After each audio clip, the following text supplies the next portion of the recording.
ഓരോ മനുഷ്യർക്കും ഓരോ അനുഭവമായിരിക്കാം. സഹായത്തിനു വേണ്ടി മനുഷ്യൻ്റെ മുഖത്തേക്ക് നോക്കി പറ്റിക്കപ്പെട്ടു പോയവരുണ്ടാകാം.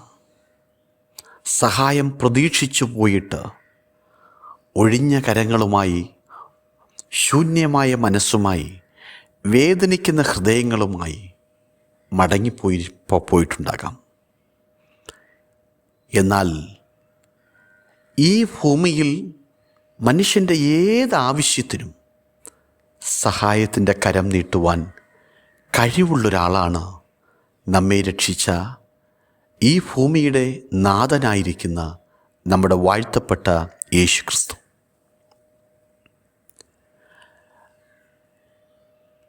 ഒരിക്കൽ ലണ്ടൻ പട്ടണത്തിൽ അനാഥാലയം നടത്തുവാൻ ദൈവിക നിയോഗം ഹൃദയത്തിൽ ലഭിച്ച ജോർജ് മുള്ളർ എന്ന ദൈവത്തിൻ്റെ ഭക്തനെ കാണാൻ ഒരു വ്യക്തി തൻ്റെ അനാഥാലയത്തിൽ വന്നു.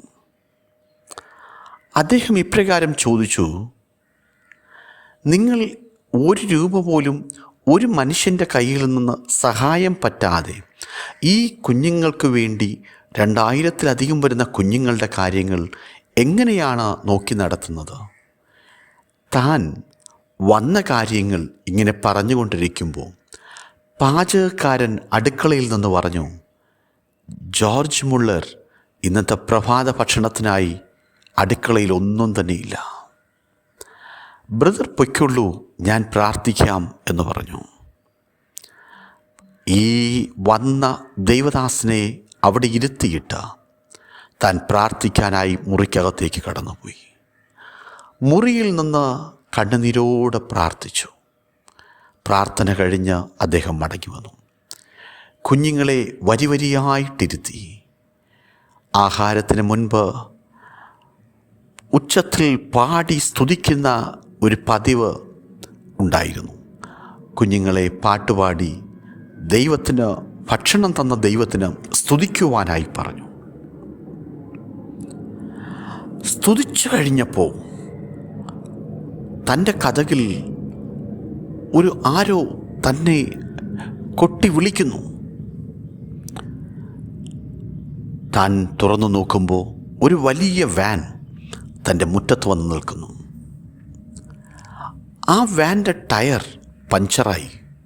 വണ്ടി ഒരടി പോലും മുന്നോട്ട് നീക്കാൻ കഴിയാതെ അന്ന് പ്രഭാതത്തിലുണ്ടാക്കിയ മറ്റ് ബേക്കറി കടകളിലേക്ക് കൊണ്ടുപോകാൻ വച്ചിരുന്ന ബ്രെഡും അതുമായി ബന്ധപ്പെട്ട ബട്ടറും പാലും എല്ലാം ഈ വാഹനത്തിനകത്തുണ്ട്. ആ മനുഷ്യൻ വന്ന് പറയുക: സർ, ഇനി സമയം താമസിച്ചു, എനിക്ക് ഓടിയെത്താൻ കഴിയില്ല. മറ്റൊരു വാഹനം കൊണ്ടുവന്ന് ഇത് ശരിയാക്കി എടുത്തു കഴിയുമ്പോഴേക്കും സമയം താമസിച്ചിരിക്കും. ഈ അനാഥാലയത്തിൽ കുഞ്ഞുങ്ങൾക്ക് ആവശ്യമാണെങ്കിൽ ഇതങ്ങ് എടുത്തേക്കാമോ? പാട്ടുപാടി ആരാധിച്ച ആ കുഞ്ഞുങ്ങൾ പ്രാർത്ഥനാ മുറിയിൽ നിന്ന് സഹായം ചോദിച്ച് ഇറങ്ങി വന്ന ജോർജ് മുള്ളർ കാണുന്ന കാഴ്ച തന്നെ അതിശയിപ്പിക്കുന്നതായിരുന്നു. ഒരു സഹായം പോലും പറ്റാതെ എങ്ങനെയാണ് നിങ്ങൾ ഈ അനാഥാലയം നടത്തിപ്പോകുന്നത്? ആ സഹോദരൻ്റെ കണ്ണുകൾക്ക് വലിയ അതിശയമായി. അതാണ് പ്രിയരെ, നമ്മൾ മനുഷ്യൻ്റെ മുൻപിൽ സഹായത്തിനായി പോയിട്ട് ഒഴിഞ്ഞ കൈകളുമായി നിൽക്കുമ്പോൾ നമ്മുടെ ദൈവത്തിൻ്റെ മുഖത്തേക്ക് നോക്കിയ ദാവീദ് ഇപ്രകാരം പറയുന്നു: ഞാൻ എൻ്റെ കണ്ണ് പർവ്വതങ്ങളിലേക്ക് ഉയർത്തുന്നു, എനിക്ക് സഹായം എവിടെ നിന്ന് വരും? എൻ്റെ സഹായം ആകാശത്തെയും ഭൂമിയെയും ഉണ്ടാക്കിയ ആ ദൈവത്തിൽ നിന്ന് വരും. അവൻ്റെ മുഖത്തേക്ക് നോക്കിയവരാരും ലജ്ജിച്ചു പോയിട്ടില്ല. ഇന്ന് ഏത് വിഷയത്തിൻ്റെ നടുവിൽ ഒരു സഹായത്തിനായിട്ട് നാം പ്രതീക്ഷയോടെ ആയിരിക്കുന്നു, ആ വിഷയത്തിൻ്റെ നടുവിൽ നാം മുട്ടുകുത്തി നമ്മുടെ സ്വർഗീയ പിതാവിനോട് നമ്മുടെ വേദന പങ്കുവയ്ക്കാനിടയായി കഴിഞ്ഞാൽ, നിങ്ങളുടെ രോഗക്കിടക്കം മാറ്റാൻ, നിങ്ങളുടെ തലമുറയുടെ വിഷയത്തിൻ്റെ നടുവിൽ, നിങ്ങളുടെ പങ്കാളിയുടെ വിഷയത്തിൻ്റെ നടുവിൽ, ആ വിഷയത്തിൻ്റെ നടുവിൽ വിടുതൽ തരുവാൻ കഴിവുള്ളൊരു ദൈവമാണ്. തിരുവചനം ഇങ്ങനെ പറയുന്നു, സ്വർഗത്തിൽ വസിക്കുന്നവനായുള്ളവേ, നിങ്കിലേക്ക് ഞാൻ കണ്ണുയർത്തുന്നു.